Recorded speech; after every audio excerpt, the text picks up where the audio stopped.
આ મંગળનો ગ્રહ છે, મંગળ કહેવાય.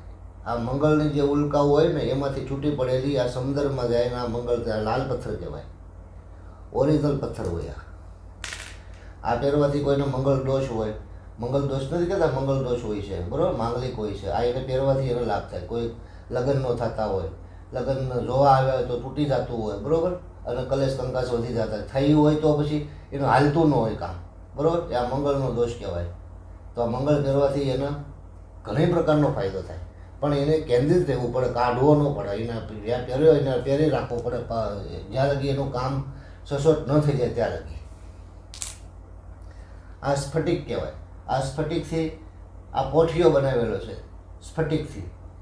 આ શંકર ભગવાનની પાસે મૂકવામાં આવે ને પોઠીઓ, એ પછી આ કાચબો સ્ફટિકથી બનાવ્યો છે. આ પથ્થર ટાઢો પથ્થર કહેવાય, બરફ જેવો. આમાં ઉનાળો હોય ને તો પણ આમાં આપણે હાથમાં રાખીએ તો આપણે ટાઢો લાગે, બરફ